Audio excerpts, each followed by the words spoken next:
Welcome to the Fit Dad Nation podcast, forging strong fathers and raising a stronger generation. It's time to get up or shut up with your host, Steve Roy. Hey guys, Steve Roy here, host of the Fit Dad Nation podcast. Welcome to the show. Thank you for listening. So we officially episode number 118. And I appreciate you listening. And I mention this quite often, but I know there's a massive amount of information out there, the million podcasts that you could be listening to. And the fact that you're listening to mine means a lot. If you like the show, if you like what I have to say, if you like what we do here at the Fit Dad Nation, I would really appreciate it if you took a few minutes to leave a rating or a review on iTunes. So as far as I understand, the more reviews and ratings it has, the more likely it is to get found in search engines and whatever. So, yeah, I want to be able to grow this to a huge thing. So, I appreciate that. And so here we are in January, off to, I wouldn't even say a better start to the year last year, but I've already heard from a lot of guys in the community that are gung-ho on getting fit this year. And so what I want to talk about is struggle. And so a lot of what I focus on in the Fit Dad Nation is trying to inspire, to motivate, to give tools and resources to those who are struggling. So, I don't really cater to the guys that are already fit, that are already crushing it, that are just looking for some cool workouts or another way to really challenge their bodies. There are plenty of resources out there. I think my sweet spot, and it's because I struggled for a long time, is to help guys that are struggling. And so what I want to talk about today is there's 5 things that I think that could be causing you just to struggle on an ongoing basis because, at the end of the day, a lot of us just aren't as fit as we want to be. And I would probably say most of us aren't as fit as we want to be, and there's a reason for it, right? I mean, we have all the information, we have everything that we need, we're just not executing. And so there's a few things that I think, if you listen to this, I honestly think this will help you take each one, kind of break it down in your head, see if this is actually applicable to you, and then just start fixing it. And so the first thing I'll say is you aren't fully committed to making it happen for yourself. Now, when I say that, what I mean is, changing your life, changing your lifestyle, changing your habits, changing all the things that you have come to learn, a lot of things that you've come to love, like your comfort foods, sitting on your ass watching TV at certain times, just a lot of things that aren't particularly conducive to being fit and healthy.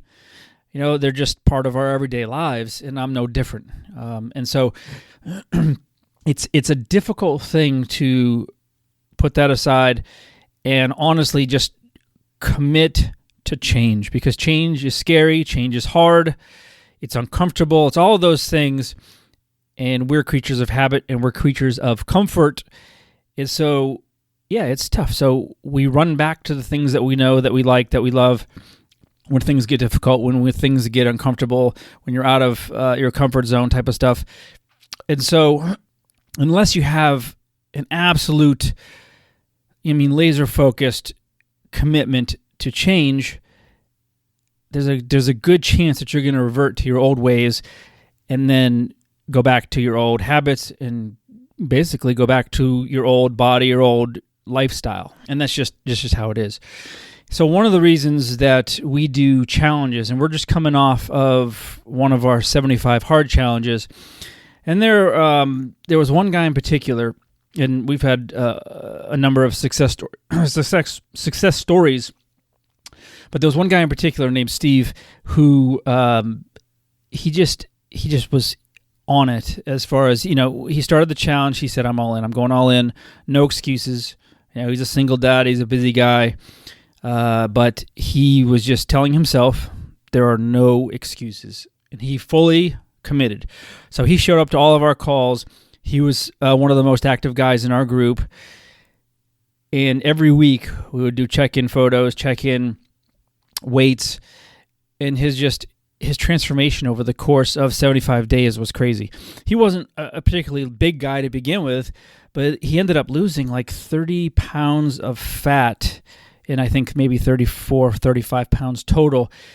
And it was crazy. Like, his physique is totally transformed. He looks amazing. He said he feels better than he has in decades. And it's honestly, obviously it was what he was doing on a day-to-day basis, the foods he was eating, the training he was doing. But at the very core of that, it was because he was absolutely 100% committed to just seeing it happen, and he wasn't going to let anything get in the way. And that's where a lot of us fail. Something comes up, life gets hard, we know somebody gets sick, we get sick, anything to get sidetracked. And then boom, right back where we're at it. So I'm not saying it's an easy thing, because it's not. We run challenges every single month in the inner circle, and inevitably guys fall out. I mean, everybody starts the challenge 100% committed, and even a week to 2 weeks in, typically we've got a handful of guys that have already found a way or found a reason not to continue. So whatever, it's, I couldn't find the time, my work got really busy, whatever. There's so many excuses, and that's just what it is. So if you can honestly, truly commit to making it happen, regardless of what goes on in your life, that's where you're going to start. Number 2 is being inconsistent with your training. And so I've said this before, and I honestly believe this: consistency beats intensity. So anybody can do a 90-day challenge. We could do the P90X. We could do the 75 hard. We could do any kind of workout program for a short amount of time, absolutely crush it. Maybe even we make some phenomenal progress, but that's just a short-term thing. The only way that really succeeds is if you turn it into a lifestyle and an ongoing habit, right? People will say, well, Steve, you've got it easy. You're a trainer. You do this for a living. It's easy for you to stay in shape. And I say, well, the reason it's easier for me to stay in shape is not because of my genetics, because my genetics aren't great. I've shared pictures of me. I was a shrimpy, scrawny weakling with no muscles for many, many years into my 30s. The reason that I stay fit now, and it's easy, I will say it is easier for me, is because I've been consistently training for a very long time. And that's what it comes down to. So if you go through our 30-day program, you crush it, you got your six-pack abs, whatever it is that you're looking for, awesome. But then you're like, well, I just, I did my thing.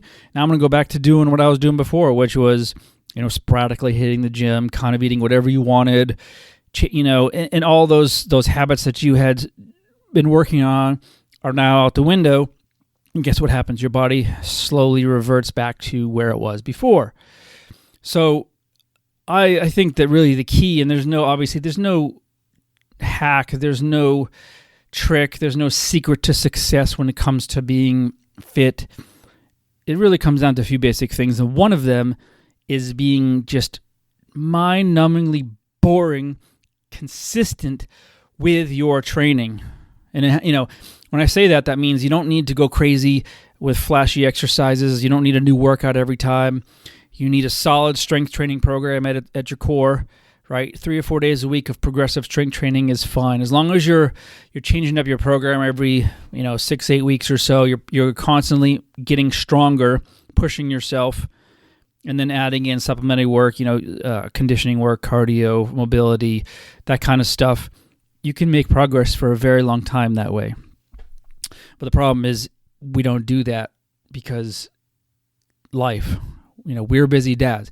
I'm not talking to a bunch of 22-year-old kids who can train for 3 hours a day, do whatever they want. I'm talking to 45-year-old guys, dads, that have really busy lives, and there's always something that comes up. And so you just have to remember that your consistency is really the key to all of this, right? You have to be committed, of course, but you have to be consistent.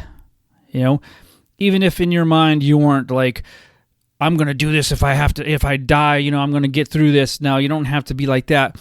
But if you just put in the work every single day and you're consistent over months and then years, that's where true progress and true results happen. And so I want you to look at that and say, okay, am I being consistent? Look at the last 30 days, 60 days, 90 days. How many times have you trained? Like training with purpose. and be honest. And chances are it's not nearly enough. So start there, and really look at your training. Next, I'll say, and this is an obvious one, but you're eating the wrong foods or you're eating too many calories, making it impossible to lose weight. Now, this is obvious. We've heard it a million times.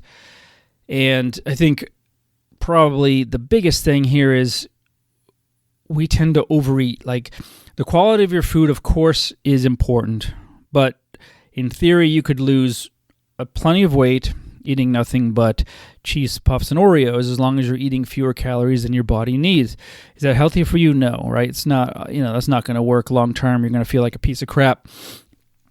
But at the end of the day, it's calories in versus calories out. Well, what happens is a lot of us, first of all, don't track, so we honestly have no idea how many calories we're eating, like none. We're just guessing. Even people that are tracking track inaccurately. Maybe you're miscounting portions, you're missing something, you forget one small thing, you have an extra bite of peanut butter that you don't log in or you forget.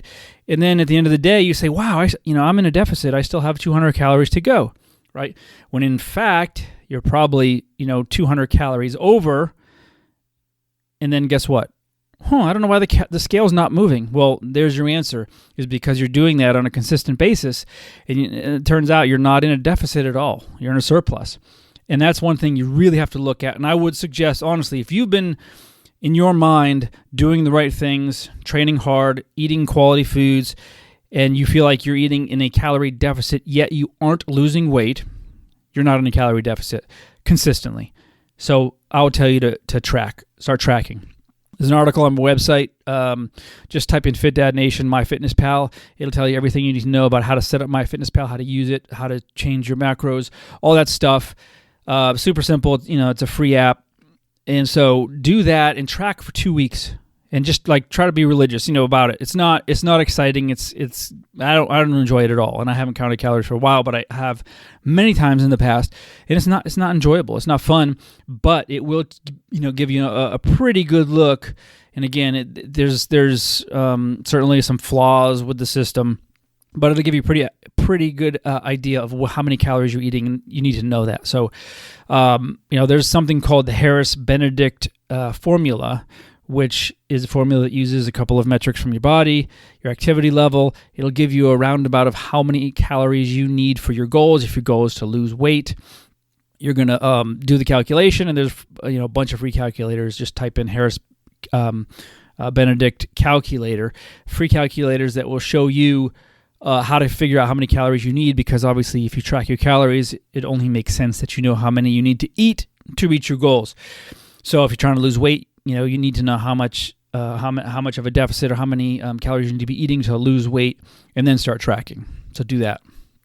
I will tell you that another big one that this is something that really could be messing up your progress is, and I don't want to get all new agey here, but you don't honestly believe that you can do it. And I'm not really a believer of this, the secret, the principles behind the secret, where if you think about it hard enough, if you wish for it, if you want it, so bad, it's going to come to fruition, right? I do believe, however, though, that our minds are incredibly powerful. And, when we're creating positive thoughts and positive things are going to happen. When we're dwelling on the negative things are going to happen. So a lot of people haven't had success or long-term success, or have had a lot of bad experiences with fitness, or are very sour on fitness, don't think they can do it. Maybe they failed, a million times, tried a bunch of diets, said, nothing works for me. I'm just destined to be overweight. And so you don't honestly think you can do it. That's a real thing. And, I wish I had a quick solution for that, but obviously I don't. That's something that's deeply psychological. But I will say that it's something that you need to think about.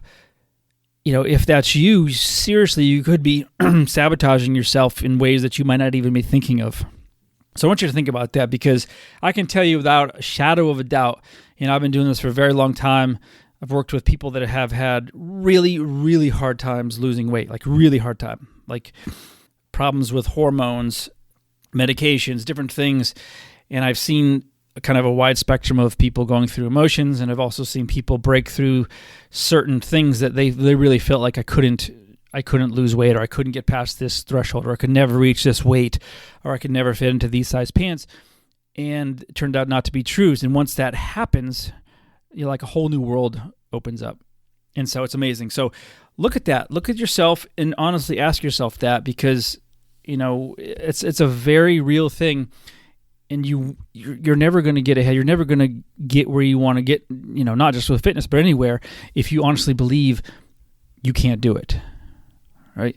And lastly, I'll say, and this is one of my biggest pet peeves in the fitness industry, rather I should say in the online fitness industry, it's following advice from people that don't know what the fuck they're talking about.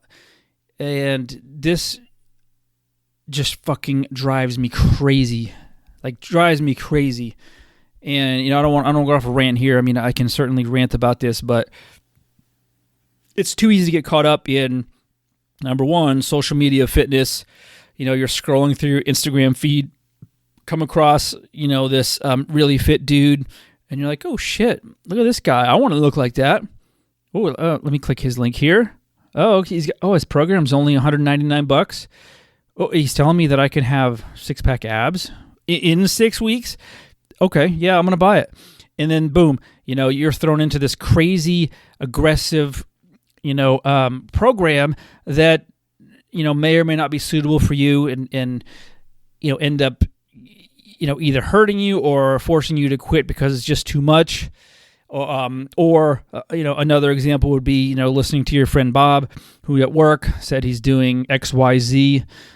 He's trying the carnivore diet, he's trying the keto diet, he's trying some kind of program that's really working for him, and that's great for him, but it's a very individual thing. And I see this a lot, is guys passing off the way they're doing it as the best way. So I'm part of a couple of really big dad groups, a lot bigger than my groups, and I see guys posting all the time, hey guys, I'm 50 pounds overweight, I'm ready to change my life, I want to get back into shape, what should I be doing, how should I be eating? And then boom, literally everyone's a fucking expert. There are hundreds and hundreds of comments of guys, you have to do keto. That's the best way to do it. It literally, I don't know how anybody can get anything done there, because there's if there are 200 responses, there are probably 100 different answers on how to do it. I mean, talk about confusing and overwhelming, right? Stop listening to your friends, your coworkers, whoever. Please don't listen to these fucking morons in social media that are only interested in separating you from your money. Very few offer real value for what they're selling. It's awful. It's awful. But people, get caught up in it, and they think, wow, maybe that would be me, and maybe it would be. And there's certainly plenty of good trainers and coaches out there that will give you results, but there are far more that are just looking to make easy money from an easy market. So please do some research. That's your homework, is do some due diligence. When you're ready and you say, you know what, I'm starting something because I'm tired of being a fucking fat ass. Start doing your homework. Start reading up on what might work for you, right? Do you want to go paleo? Well, I've heard so much about the paleo diet. I think I'm going to do that. Wait a minute. I just started the paleo yesterday, and I hate vegetables. Okay, we have a problem, right? You see, you have to start thinking, okay, well, I mean, I've known so many people that have done so well and lost so much weight with the ketogenic diet. I think I'm going to do that. And then you realize that you've been eating 60% of your calories from carbs, breads, rice, pastas, all that stuff for the last 40 years, and all of a sudden you're going to go down to pretty much zero. How well do you think that's going to work out, right? Your body is, first of all, is going to revolt and say, what the fuck is going on? You're going to feel like a piece of shit. You're going to have headaches. You're going to get shakes. You're going to feel horrible. But mentally, are you going to be able to sustain that? You can ride out the shakes. That's a normal part of the process. But do you want to spend the rest of your life not eating carbohydrates? Some people do. I know people that are fine. They don't need to live on carbohydrates. The problem is most of this country is dependent on the sugars and the grains and the garbage that we're so used to eating that we're not willing to give it up, right? It may work in the short term, but again, we're not in this for the short term. I can give up anything for a month, for 2 months, and so can you. But do you want to say you can never have a piece of chocolate cake? You can never have a Dr. Pepper. You can never have, whatever your favorite thing is. Maybe it's a piece of pizza. Maybe it's a cheeseburger. You can never have that again because it's going to put you over your carbohydrate limit, right? You don't want to. It's going to make you miserable. And do you want to live like that? If you do, go ahead. You have my blessing. 99% of people don't want to do that, in my experience, and so why put yourself through that? So do your homework, figure out what's going to work for you, what approaches.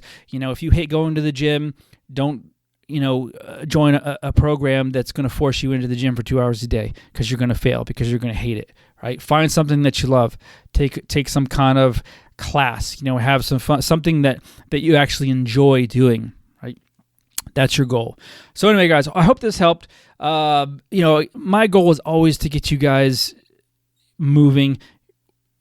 Honestly, like one of my philosophies, and this came from a member of our community, it's getting one day better. Having a non-zero day, meaning no day should go by when you don't do something that makes you better in some way from a physical standpoint. So if you guys ever have any questions, you want to reach out to me, you want to talk about coaching, you want to talk about joining the inner circle, you can head to fdnic.com, and you can always hit me up at my email address, steve@fitdadnation.com. We'll catch up with you next week. Thanks for joining us. And remember, if you want more information, check out the Fit Dad Basecamp group on Facebook. And don't forget to stop by fitdadnation.com.